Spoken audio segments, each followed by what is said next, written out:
Cord. All right, last try. For real, for real. Share screen. All right, y'all. Thank you for bearing with me during the comedy hour. Let's see if I can get it. There we go. And it's in pretty mode and everything. So welcome, welcome. I'm going to go ahead and get started. So tonight's topic, using quantum physics to lose weight. So this is our agenda. We're going to talk a little tiny bit about what quantum physics is. And then the more important part, right, is like, well, what does this have to do with helping us lose weight? So we'll talk about that and then how to use it. And then my plan, if we have time at the end, is to do some coaching, maybe some EFT tapping, and help y'all see how this works in real life. So before we get rolling, a little bit about me. I am a certified life and weight coach through the Life Coach School. I actually went through that training with the intention of just becoming a better coach. I wanted to improve my skills, but the founder of the Life Coach School, Brooke Castillo, actually started her career as a weight coach. And at that time, they've kind of changed around how they do their program. But at that time, we got access to her materials for clients as part of the certification and coach training. And so I went through her materials for weight loss clients, ended up losing 50 pounds. Now, wow. It's not been that long since 2020. So y'all know kind of what else was happening in the world. I was at home losing weight. So when I got back out and about networking here locally, it was much more dramatic than it would have been had everybody kind of seen me losing a pound or two a week as I went. So the people got very excited when I went away 50 pounds heavier. I came back 50 pounds lighter. That's all anybody wanted to talk about. So that became my coaching niche. Been coaching since 2018, but I switched my niche as a result just of all the interest and all the feedback. And while I love coaching, it's really, really good for helping clients see the thoughts that are getting in the way. That's not the only tool I have in my toolbox, and it's not the only thing that I teach my clients. I am also an EFT practitioner, done EFT 1 and 2, which if you're not familiar with EFT, it's the tapping. So it's a really good way to kind of calm your nervous system, manage your emotions. For those of us that are stress eaters, emotional eaters, it's a really good tool to have in the back pocket and come in handy in all different times and places in life. I am also a theta healing practitioner, which tends to be the tool I use the least because, as you will see tonight, I am both intrigued by and super uncomfortable with anything woo-woo. But I have it in my pocket. And since tonight's topic is energy, the energy energy healing piece seems especially appropriate. And just in case, I don't know if you guys could see all the pictures of yourselves on the side, but I moved them over to the other side so you can see. So they're in the pink t-shirt. Now the pink sweatshirt, that's an especially bad picture. The one on the left is an especially good picture. It's professional, but you get the idea. It was definitely a difference in the before and after. And my clients are seeing great results as well. So I think it's important for us to kind of take a step back and remember, most of us, we kind of learn this in school, but we forget about it. The way we understand the world has not been the same at all times throughout human history, at all places in human history, through all cultures in human history. But our worldview is so pervasive. It really affects our understanding of reality and of our place in the world. So I think it's worth kind of a very brief refresher. So if any of you guys remember from history class, if you were raised in the US, you probably got roughly the same story that I did. We usually start kind of with the Greeks and Romans. Lots of gods and goddesses. They were also doing cool things with art, with science, all kinds of learning. Then we get into the medieval world. One god, so that was simpler, but there was also less science, less learning. The Renaissance was like, hey, why not both? Right? Like, let's keep monotheism, but let's go back to some of the art techniques, the science, the learning from the classical world and put that together. And then sort of building on top of that, we get into the Enlightenment, which is right around the time this country was founded, very roughly. And that was, again, a very similar worldview to the Renaissance worldview, but even less God, more science. And I think most of us, our understanding of the world, that's kind of where we've landed. That's kind of where we've stuck. So what was that worldview about? So it was very mechanistic.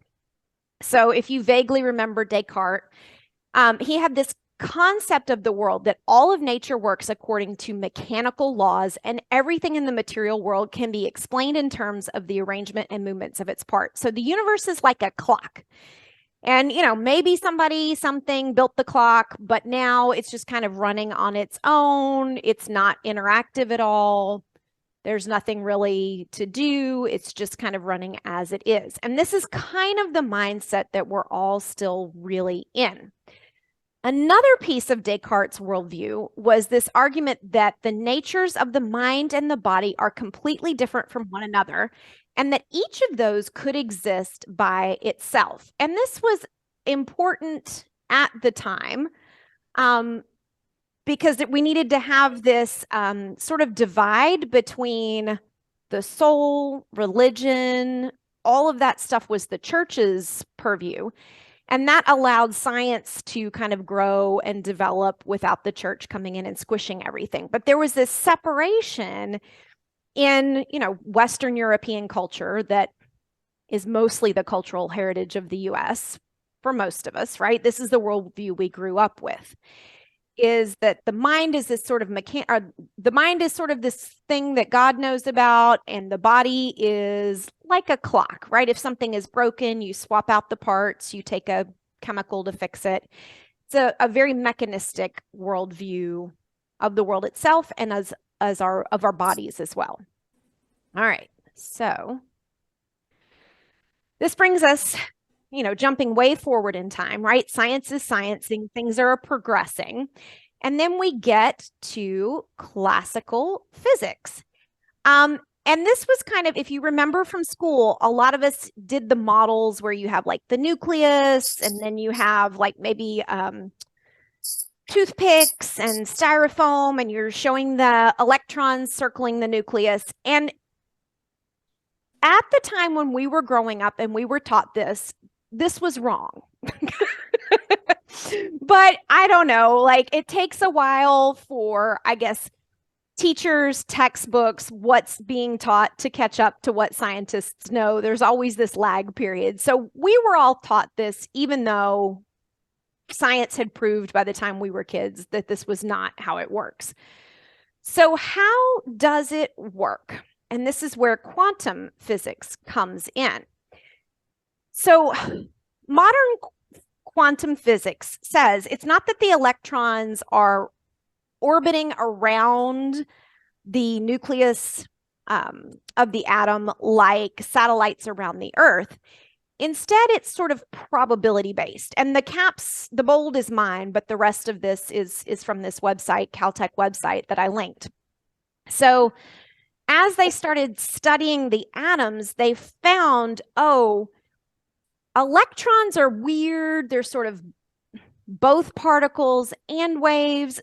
When you measure them one way, they seem like waves. When you measure them another way, they seem like particles. So actually, they must be this other whole completely different thing that is more of a probability-based thing. We can't say exactly where the electron is, but we can talk about probability. So this is where it starts to get weird. Quantum science may even reveal how everything in the universe or in multiple universes is connected to everything else through higher dimensions that our senses cannot comprehend. And what tends to happen with quantum physics, all the new age people, all the hippies, all the woo-woo people use it to justify, bringing stuff in from Eastern religions, stuff they're making up, whatever. But this quote is not from one of those sources. This quote is from the Caltech website their explanation of quantum physics. So it gets real weird real fast because, again, we grew up with this old mindset of the world sort of is this mechanism, everything is knowable, everything follows these sort of Newtonian laws of classic physics. And it turns out since like late 1800s, early 1900s, they've been starting to figure out when we look at the fundamental nature of reality, it's different than what we think. All right. So, enough science. We're now getting into science fiction, which I have clearly marked with the screenshot from the movie The Matrix. If you haven't watched this movie, this is my favorite movie of all time, and it's very much the same thing. It starts to like break your brain, and obviously it's a science fiction movie. It's not reality, but it goes to the same question of what is the fundamental nature of reality, and if it doesn't work the way we thought it worked, how does it work? So it's entirely possible that the fundamental nature of reality may be more about probabilities and possibilities than the mindset we were all raised with and what we were all raised to believe. So if reality is actually this sort of wave of possibilities, what collapses reality and all of the potential possibilities into one specific possibility? And again, this is getting into science fiction more than science fact, but I'll give you some evidence for this assertion. Maybe we do. And maybe we do that by choosing what to pay attention to and with the energy of our thoughts and our feelings. All right, so this is getting very woo-woo, but this is just my personal philosophy. I think all these different practices are trying to get to truth. I think religion, spirituality, other religions, I'm not trying to step on anybody's toes. If you believe differently, that's okay. This is just the personal philosophy that makes me feel good, is that we're all as humans trying to figure out what is going on. Like, why are we here? How does it all work? What's going on? And I think we're all kind of trying to get at the fundamental truth, but, you know, of course, we don't exactly know how all this works. So what's really interesting, again, from this same Caltech article, among the basic discoveries of quantum physics was the realization that matter and energy can be thought of as discrete packets, or their name for it is quanta, hence quantum mechanics. And this is like the smallest possible unit of energy. It can't be broken down into smaller units. So back to this whole idea of the mindset we were kind of born into is not the only mindset in the world. The Chinese, and again, just like I'm not an expert in quantum physics, I'm not an expert in Chinese, philosophy, religion, but again, I have the Googles. So Googling this, and again, my links are down below if anybody wants to check out some of these sources. A lot of that philosophy is very, in my opinion, parallel to what science is now discovering. So the Chinese believed the basic stuff out of which all things are made is called qi. Everything that ever existed is made of qi, including inanimate matter, ideas and emotions, all the things. So very similar, right? So quantum physics is saying, E equals mc squared. The energy of something is equal to the mass times the speed of light squared. Matter is made up of energy. The Chinese kind of had this in their own way, figured it out. Matter is made up of energy. Ideas and emotions are made up of energy. Super fascinating. So let's get out of the woo-woo and the foreign and come back to what we're comfortable with and get back to definitions. So, okay, we're talking about energy. Most of us think of electricity as a form of energy, and that's exactly what it is, right? So electricity, a form of energy. So this is kind of backing up my assertion that maybe the thoughts and the feelings are energy that is influencing what's going on around us.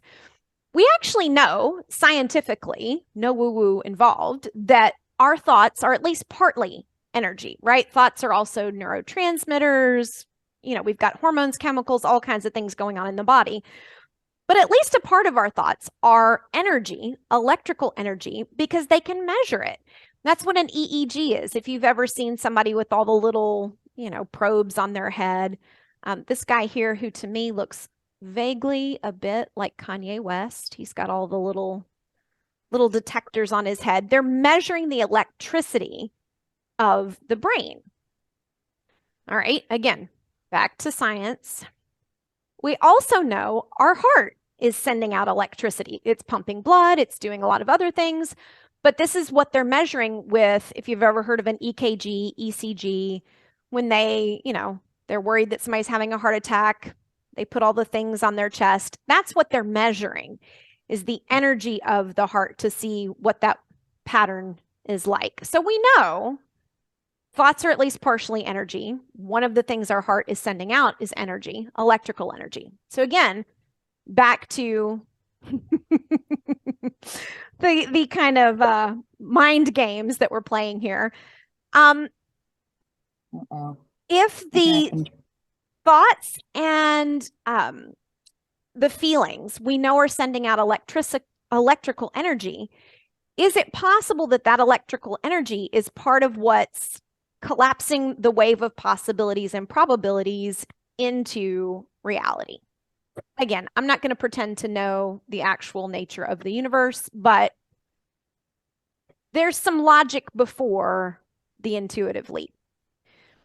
Should I pack up this? Oh, I'm gonna. Are you thinking that I would pack up the yellow thing? I'm gonna see if I can For There we go. All right. So the question becomes, maybe we're at a shift in worldviews. Maybe we're not in this mechanical universe that Descartes thought of back in the day, but maybe it's more of an interactive universe.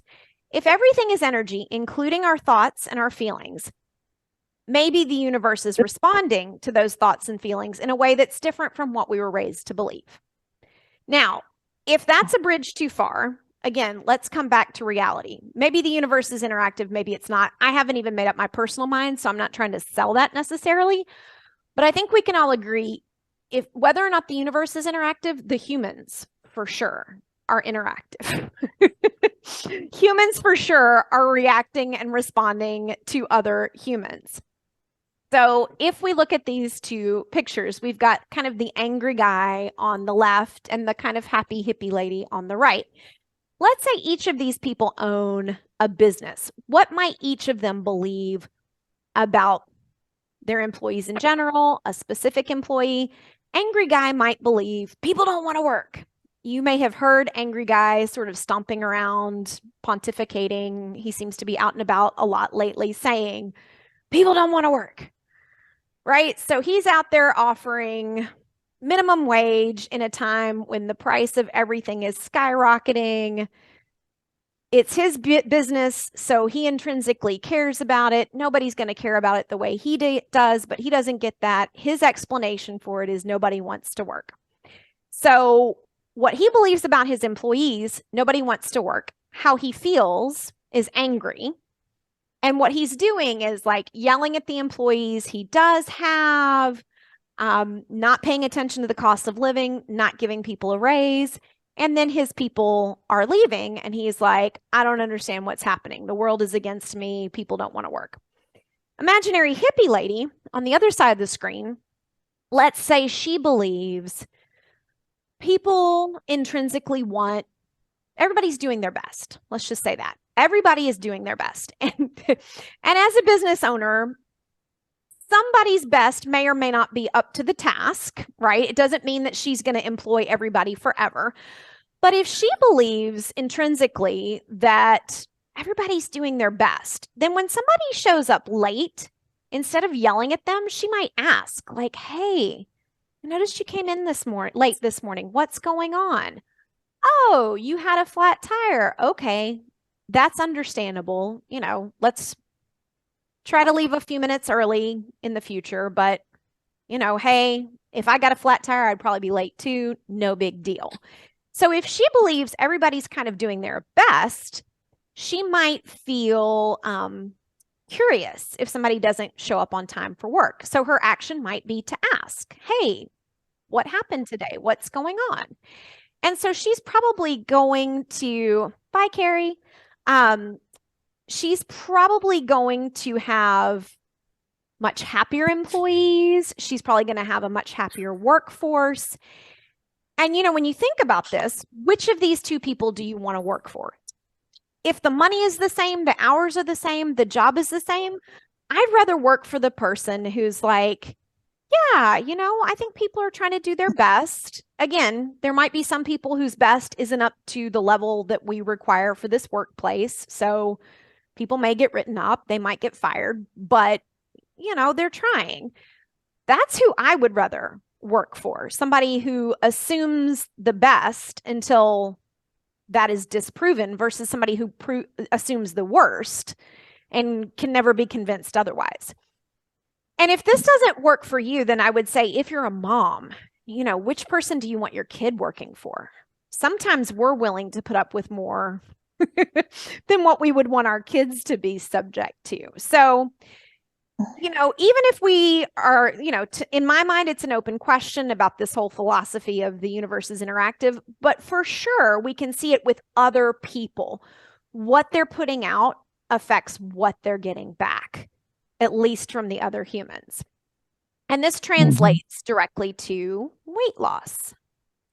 So, right. And again, it's kind of common sense.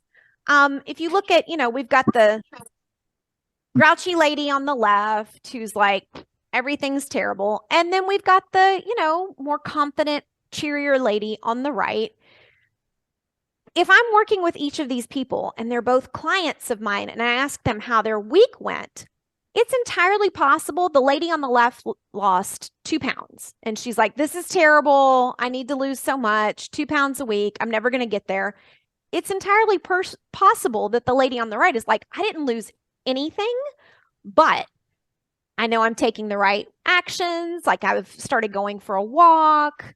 I'm already feeling better, switching out the foods that I'm eating. I know it's going to work. Sometimes the person who's getting the best results objectively is not happy about it. So how we feel about ourselves, how we feel about our results really affects our ability to keep going. And it really affects our likeliness of success. And again, some of this is just kind of common sense, right? Some of it's common sense because we all know attitude makes a difference. But I would say it's a level even beyond just attitude. We love to be right. And I include myself in this. There's that expression of what would you rather be right or be happy? And that is a tough choice. Right? Like, why not both? Our minds are always seeking evidence for the beliefs we already have. So it's not that you'll believe it when you see it. It's that you're going to see it when you believe it.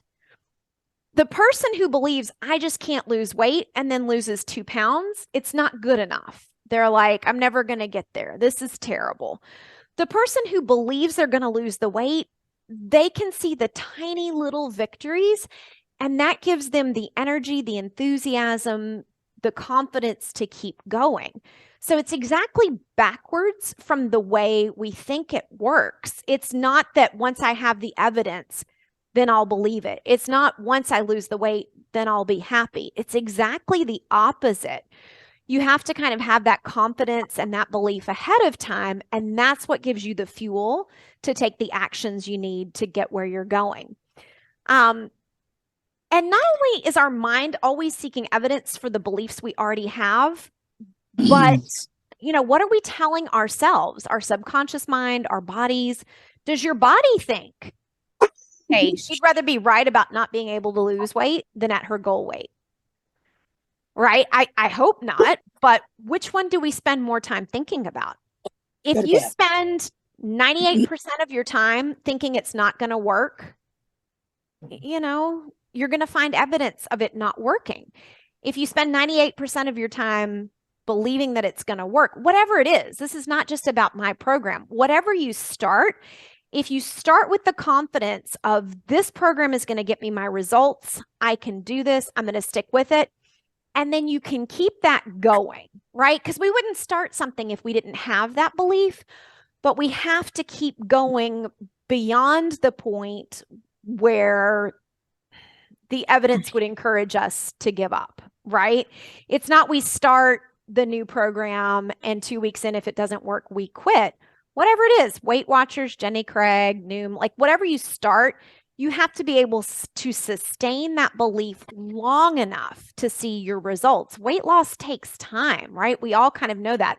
The more we have to lose, the longer it's going to take. And you've got, not you, each of us often have so much momentum. If you think about a rock rolling downhill, you're trying to, or your car, that's probably a more realistic statement. If you decide, okay, right now I'm going 70 miles an hour that way, but I actually want to go 20 miles an hour in reverse, it's not an instant switch, right? You're going to step on the brake, stop the forward momentum, pause, put it in reverse, and then start your backward trajectory. You have to believe that stepping on the brake will get you the result of the car stopping, or you take the foot off the brake and you crash in the tree and you're like, see, I knew it. Brakes don't work. It's very counterintuitive, but I see it work so well when people can get into the mindset of it. All right, so coming back to this mechanistic worldview, that mind and body are completely different from one another and could not each exist by themselves. And we're going to go to my source for the reality of the world, which I've already told you is the movie The Matrix. Morpheus says the body cannot live without the mind. And it's true, right? So you need both working together. You need your mind on board to shift what's happening for your body and to be able to lose weight. So another piece that's going on here, right? When we're talking about energy, a lot of times the reason we're overweight is because we've been using the food as a way to change our energy, a way to change our state, a way to regulate our mood. Some people are very self-aware. They're like, oh yeah, I'm an emotional eater. I'm a stress eater. I know I do this. I just don't know how to stop.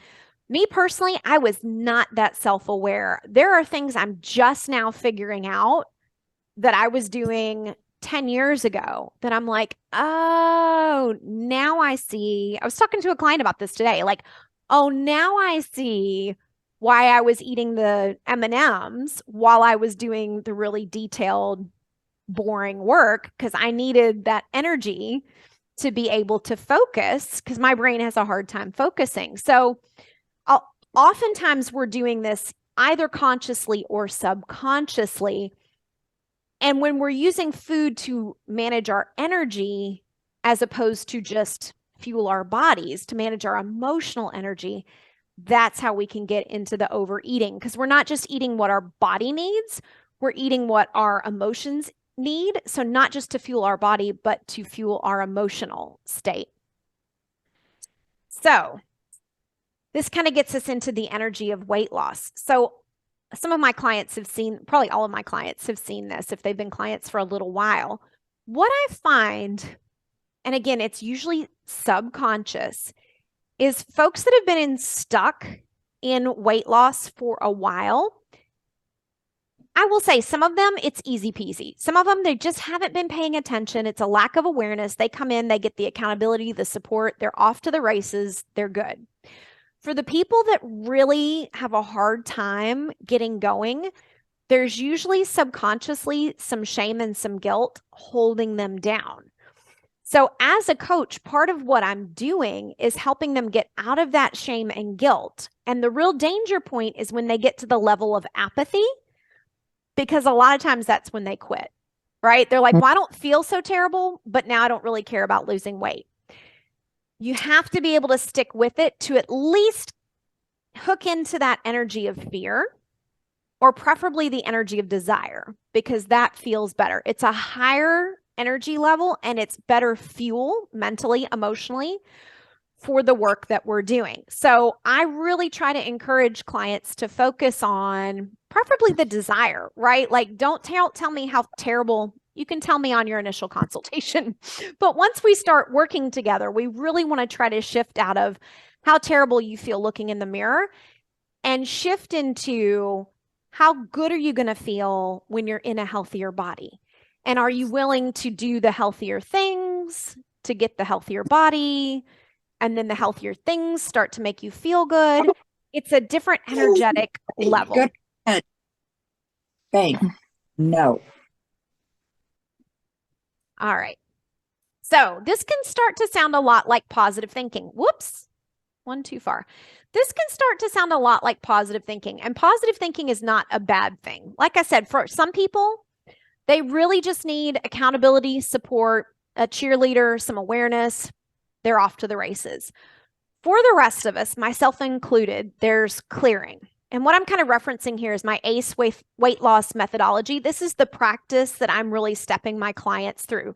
Number one, awareness of what's getting in the way of the weight loss. Is it a habit? Is it a lack of a habit, right? Not enough good habits, too many bad habits. Is it, again, like some of that unconscious, subconscious shame, guilt that needs to be dealt with? Is it just we haven't been paying attention and it crept up over time? So some people really is, they're already kind of positive thinkers. They need the accountability, the support, cheerleader, they're off to the races. But for most people, there is something that has to be cleared in order for their energy to be at that higher level. There's something that we need to heal, to make peace with, whether it's conscious or subconscious, the thoughts, the feelings that are holding us back. We really have to believe it in order to see it. All right, so I will come back to this. This just takes us to my website. Oh, I already had it open. But before I go into that, I did want to try to take some time to chat. Oh yeah, and we've still got a good amount of time. So, what I would, in the interest of time, what I would request is let's not get into the whole story of like, back to the beginning of time. This is why I gained the weight. We can do that on an initial consultation. But for today, if somebody has a specific incident, preferably something that happened in the last day or two that they're like, yeah, this thing happened. I ate this thing. I don't know why. I can't get myself in motion. I don't know what's going on. If somebody has a specific issue they'd like help on, I would love to support them. And I would say preferably the folks that are not clients as first dibs, because my clients get this in their sessions. So we've had a bunch of people pop in and out. Would anybody like to volunteer while it's free to get some help on a sticky situation that's been challenging for you?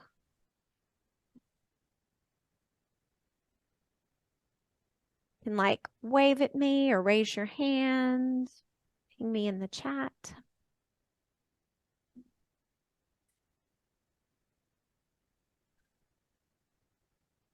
Oh, all right. Tantan, are you comfortable coming on camera and we can play with this a little bit? And tell me if I pronounced your name wrong. If so, I'm sorry.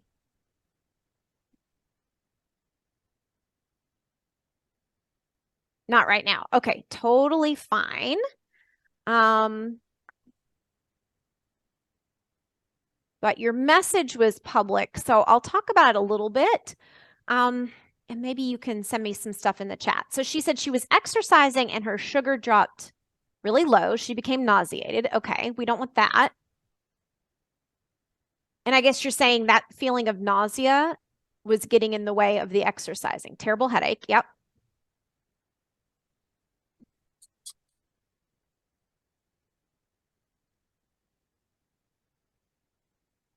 So I guess probably the first question I would have, obviously, if somebody is diabetic, that's a whole different level. You would want to talk to your doctor about it.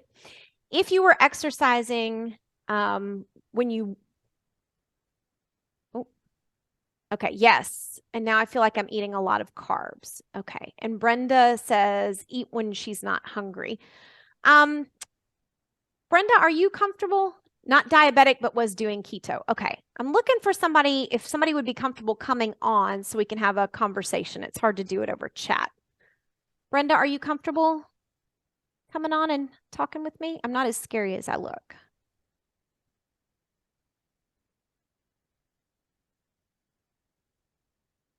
Mm.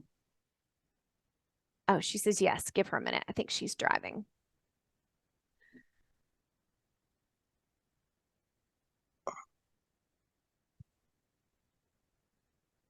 Yeah. And Tantan, I'm not ignoring you.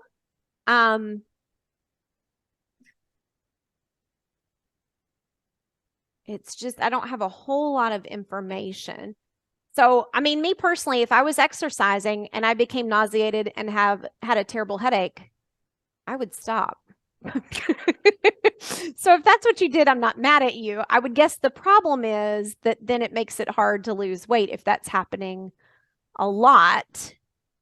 So I would guess it's, and again, I'm just making this up, but your body does have to, and I'm not a keto expert. I don't specifically like try to do keto myself, but I would guess your body hasn't fully switched over to using fat as a fuel. If your body's used to using sugar as fuel and you take the sugar away, there is a little bit of a transition period. So that could be why you had that experience.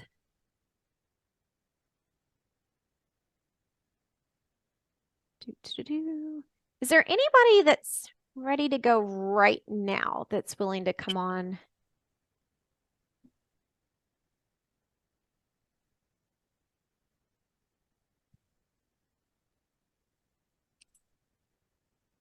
While we're waiting on Brenda to get to a safe spot. I'm happy to hop in, Lisa, if you'd like. Yeah. Let's kind of do a demo. And again, looking for a specific incident when you're like, I don't know what happened there. See if we can take it apart and find the thought. Go ahead.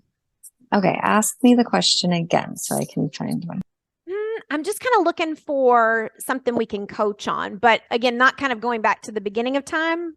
So preferably a specific incident, right? Like I was doing really well, and then there was cake, and I ate the cake, and I don't know why, something like Okay. that.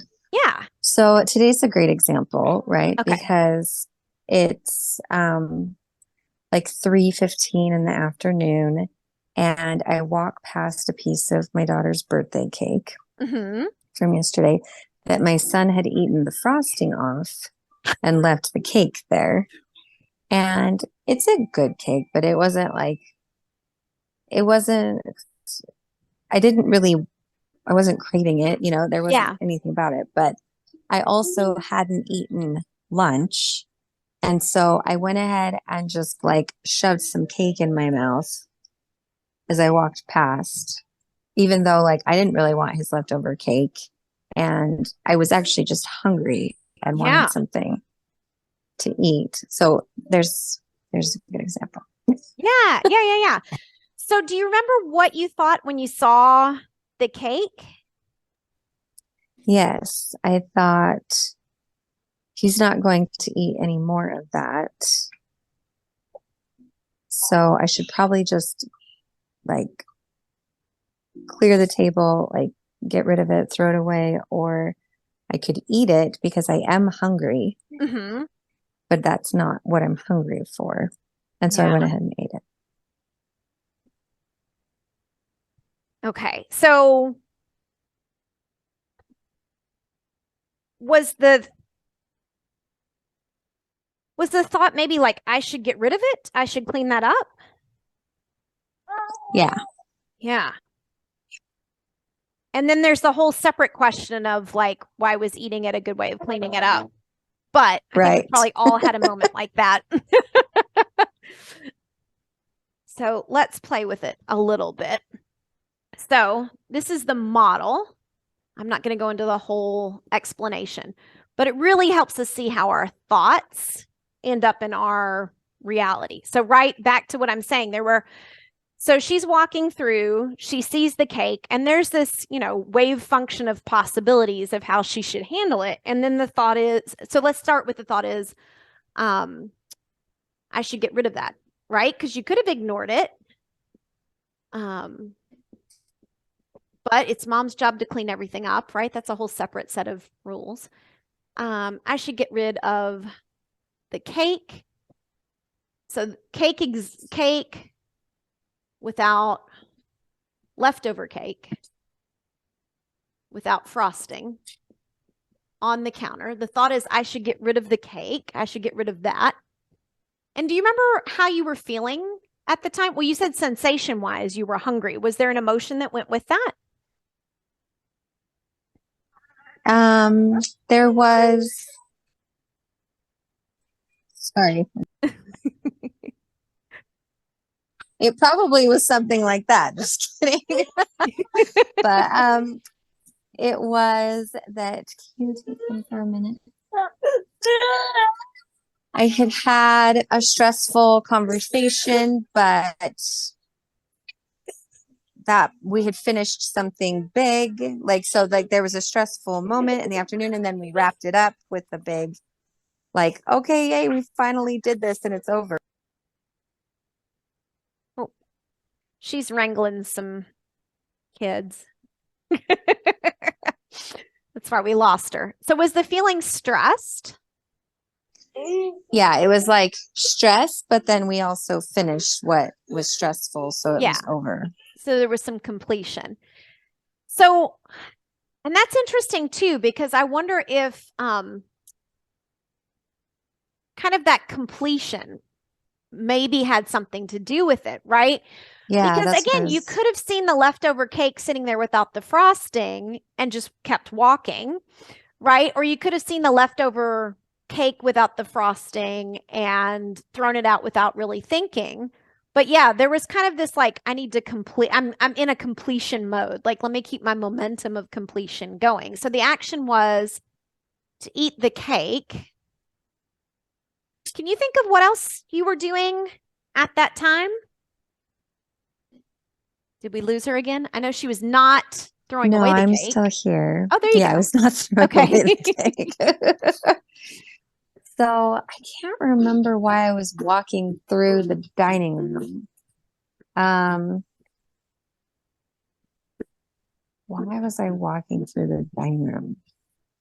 It was on my way to do one thing, and then I came back through.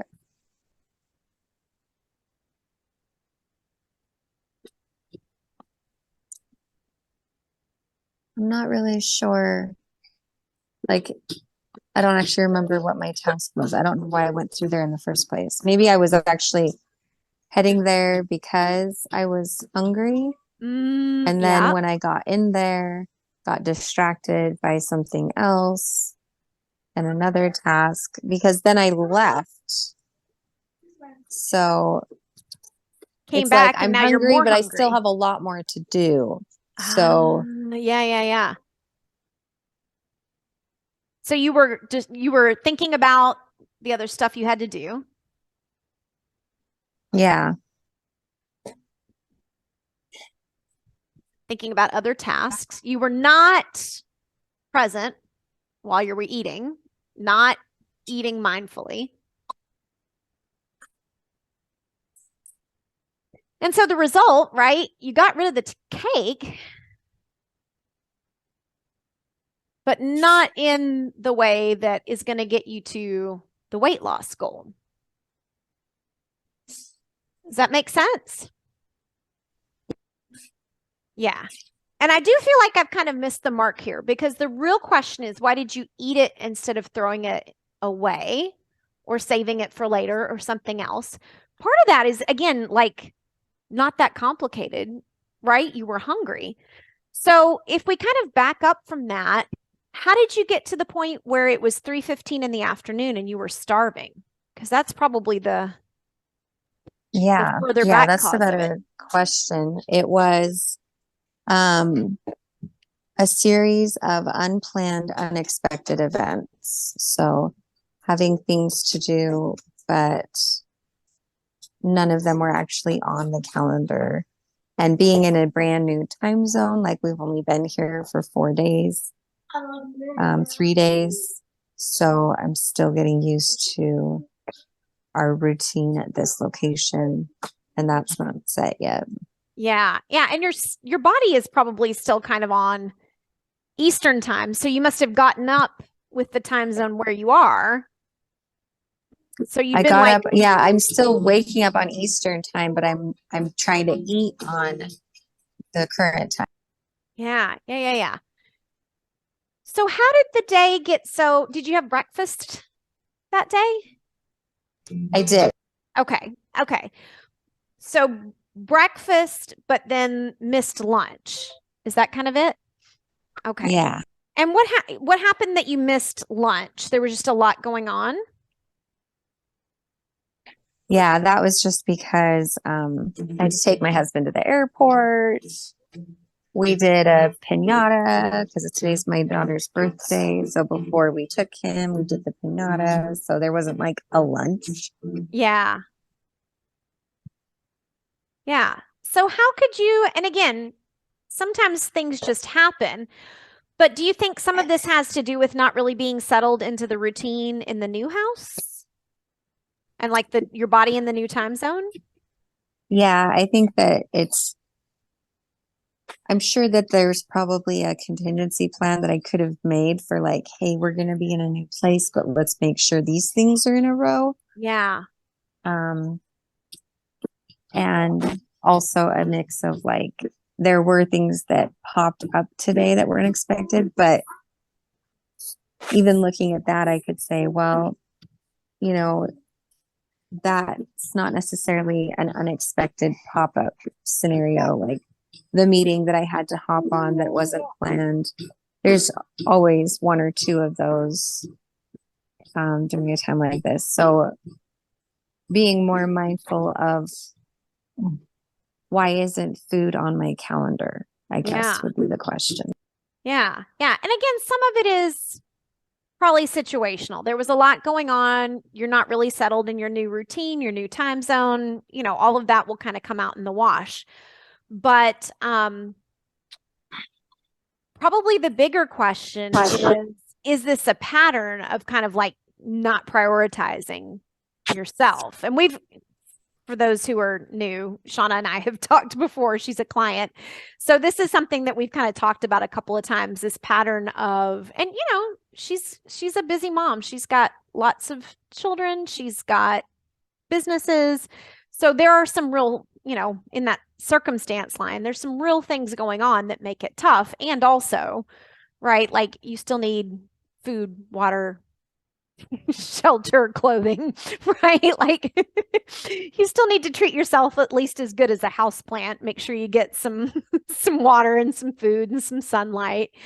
So, what could you do going forward to make sure that lunch gets on the to-do list for tomorrow? I think I used to, when we were setting the routine, I did put meals on the calendar. I think I have to do that again because Yeah. we're in a whole new time and space. Yeah. And that'll help the whole Retraining that family, habit. right? Because I'm guessing you weren't the only one that didn't get a healthy lunch. Yeah. Everybody else was high on cake. Yeah. So there's probably more to play with there too, but I think for tonight I'll kind of leave it at that. So see if we can make time. Does anybody else want to volunteer? We got a couple of more minutes. Anybody else want to come on and play with some of this?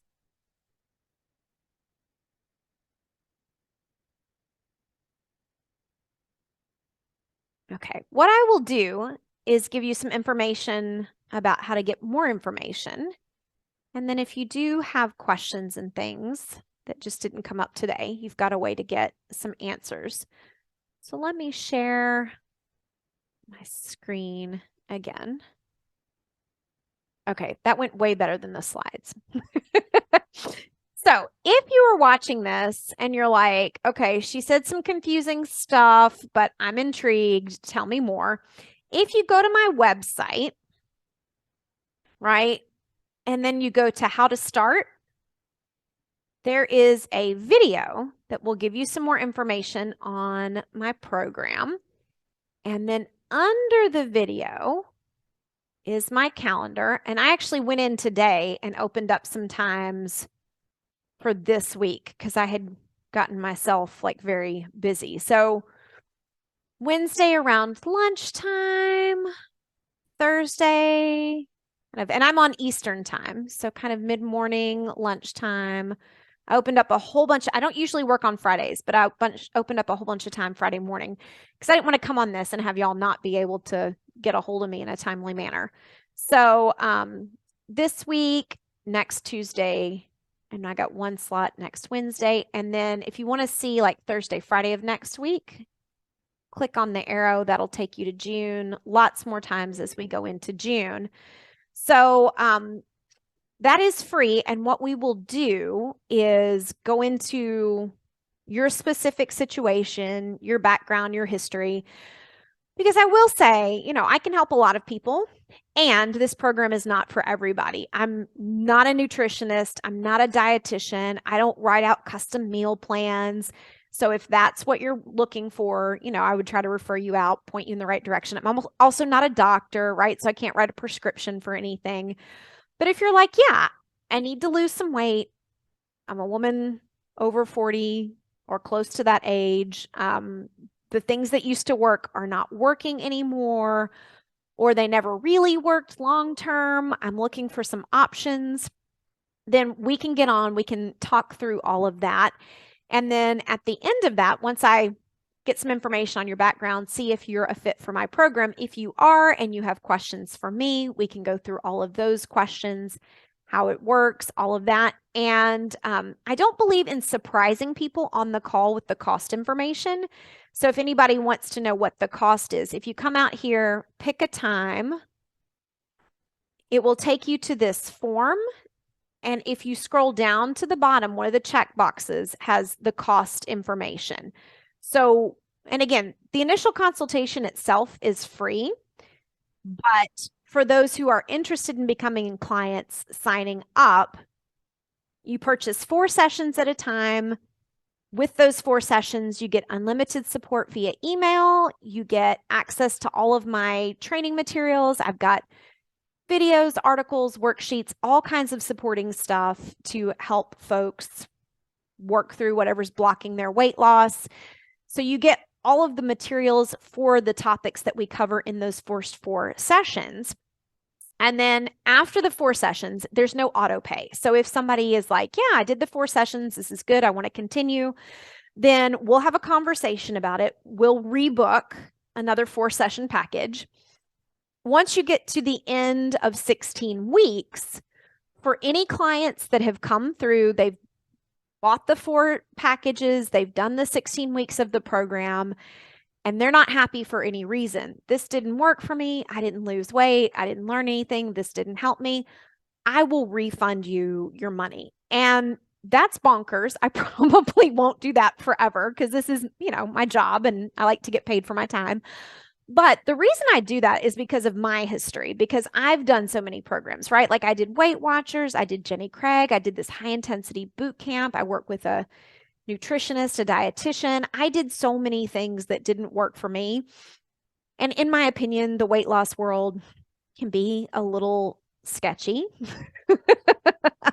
So I want people to feel safe. My intention, you know, again, I can't 100% control another human. Free will is still a thing. But I've had a really great experience personally. My clients have had really great results. On that page on my website, if somebody wanted to see the testimonials, let me show you how you can see those. If you just scroll down, so from that same lisaduke.net/schedule, got some words, and then at the bottom, some results from some clients I have worked with, and more information on what's included, some screenshots of testimonials from clients, and then I've got videos where I've interviewed a couple of my clients about what their experience was like, who they think it's good for, you know, any caveats that they have. So, well, that's not supposed to say click. Some more testimonials here. So if anyone is interested, that would be the next step.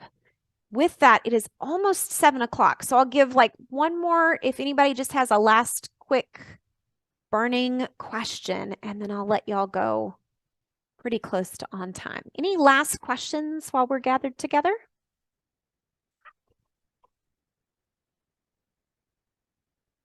As I spill tea all down myself.